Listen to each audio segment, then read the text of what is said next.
យុគព្រះអង្គច័ន្ទឆ្នាំ1641ដល់1659ដែលមានព្រះនាមក្នុងរាជថាព្រះបាទសម្ដេចព្រះរាជអង្ការព្រះរាមាធិបតីឬអ្នកប្រាជ្ញវិទូឬរាជពង្សាវតារខ្មែរយើងហៅថាព្រះអង្គច័ន្ទអ៊ីប្រាហ៊ីមក្នុងប្រវត្តិសាស្ត្រហើយដែលព្រះរាជាខ្មែរមានការចូលសាសនាអ៊ីស្លាមគឺមានតែព្រះអង្គនេះមួយគត់ដែលបានព្រះនាមជាប់ងារមកថាព្រះអង្គច័ន្ទអ៊ីប្រាហ៊ីមបន្ទាប់ពីលោកបានធ្វើគុតដល់ព្រះឧត្ត័យរាជនិងព្រះនន់ដែលជាឪពុកកូននឹងហើយឡើងគ្រងរាជមកព្រះអង្គនេះបានទៅលេងនឹងទៅកំសាន្តនៅខេត្តក្រចេះត្រឡប់មកវិញមកកំសាន្តនៅចូលមើលនៅវាំងចាស់គឺស្រីសន្ធរហើយក៏ដើរមកដល់នឹងក្បែរឧដុង្គនោះកំពង់ហ្លួងឃើញព្រះនាងម្នាក់ដែលជាជនជាតិអ៊ីស្លាមក៏ស្រឡាញ់ក៏លើកនាងនឹងឯងធ្វើជាទេពីហើយសោយរាជក្នុងវាំងឧដុង្គហ្នឹងនាងនឹងដែលមានឈ្មោះថានាងវះជាកូនចៅសុននិងនាងម៉ាហើយបានអភិសេកបានរៀបនាងឲ្យលើកជាស្នំឯកហើយលើកទាំងឪពុកចៅសុននឹងឯងឲ្យឡើងជាស្ដេចបរមបពិរាជ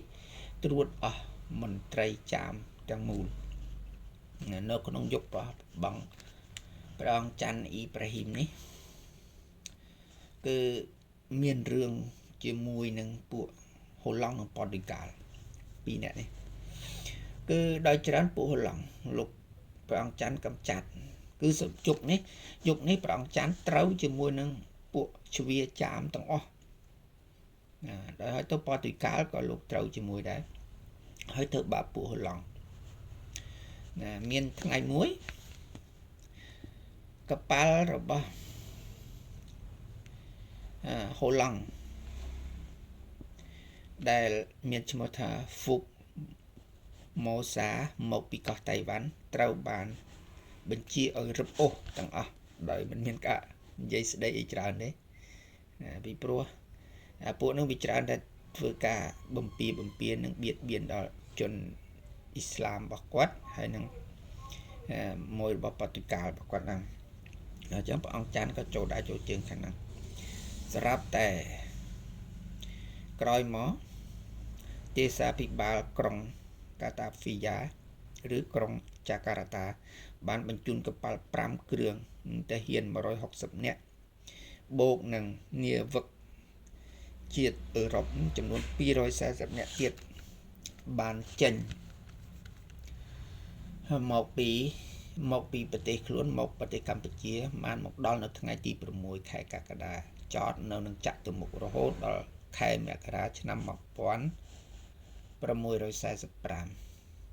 ពួកហូឡង់ចតគម្រាមប៉ុណ្ណេះអត់មានបានផលអីលើកទ័ពមកវាយព្រះអង្គច័ន្ទដល់ឧដុង្គតែត្រូវព្រះអង្គច័ន្ទវាយឲ្យបរាជ័យរួចក៏វិលទៅស្រុកវិញអស់នៅរហូតដល់ឆ្នាំ1652ពួកហូឡង់បានចរចារកសន្តិភាពជាមួយខ្មែរទើបសម្រេចកិច្ចព្រមព្រៀងមួយដែលចុះហត្ថលេខាគ្នានៅឆ្នាំ1953ព្រះអង្គក៏បានទាមទារដែនដីកំពង់ក្របីព្រៃនគរនៅឆ្នាំ1655ដែរតែត្រូវព្រះនាងទាវធីតាអង្វរថាសុំបន្តទៀតសុំខ្ចីបន្តទៀតមិនដឹងប្រហែលឆ្នាំពីមុនដំបូងតែ5ឆ្នាំប៉ាឡូវទៅខ្ចីបន្តទៅរឿយៗដល់ពេលខ្ចីនិយាយដដែលពេកប្រទាវធីតានឹងមិនពេញចិត្តនឹងព្រះអង្គច័ន្ទអ៊ីប្រាហ៊ីមនេះផងក៏ភៀសខ្លួនមកគង់នៅឯចតុមុខគឺនៅភ្នំពេញវិញហើយយកទាំងព្រះអង្គសូនិងព្រះអង្គតន់នឹងមកជាមួយផងដល់ឆ្នាំ1658ព្រះអង្គសូនិងព្រះអង្គតន់បានប្រមូលបពុប្រជារាស្ត្រជាច្រើនខេត្តចូលទៅវាយព្រះអង្គច័ន្ទតែត្រូវវាយមិនបានត្រូវបរាជ័យទៀតរួចព្រះអង្គសូរួចក៏ស្នើឲ្យព្រះទាវធីតានឹងឲ្យជួយយកទ័ពយួនមកជំនួយ តបយួនលឺទៅប៉ុណ្ណឹងមកឲ្យរាប់ពាន់នាក់មកវាសង្គ្រឹបដល់ព្រះអង្គច័ន្ទតែម្ដងចាប់ព្រះអង្គច័ន្ទយកទៅយួនបាត់ទៅដាក់គុកនៅយួនណាចំណែកឯព្រះអង្គអឹមដែលជាខ្សែនៅជាមួយព្រះអង្គច័ន្ទដែរនោះក៏ត្រូវសង្កត់ក្នុងសង្គ្រាមនោះដែរមេតបយួនពេលដឹងខ្លួនថាខ្លួនមានព្រៀបលើព្រះអង្គច័ន្ទដូច្នេះលេងបកក្បាលទៅវាយតបរបស់ព្រះអង្គសូនិងព្រះអង្គតោនទៀននេះឲ្យដឹងហៅគេមកជួយវាយគេវាយបន្តហើយតែត្រូវស្ដេចទាំងពីរបានវាយឲ្យបរាជ័យរួចក៏វិលទៅស្រុកវិញអស់យួនទៅស្រុកអស់ហើយព្រះអង្គច័ន្ទអ៊ីប្រាហ៊ីមវិញ1ឆ្នាំក្រោយមកយួនក៏បានដោះលែងមកវិញតែពេលវិលមកវិញមកដល់នឹងស្រុកបាក់កញ្ជ្រាបាក់ចិញ្ចៀនក៏ទ្រង់ប្រឈួនហើយសគត់ទៅគឺព្រះអង្គច័ន្ទទ្រង់សគត់នៅឆ្នាំ1658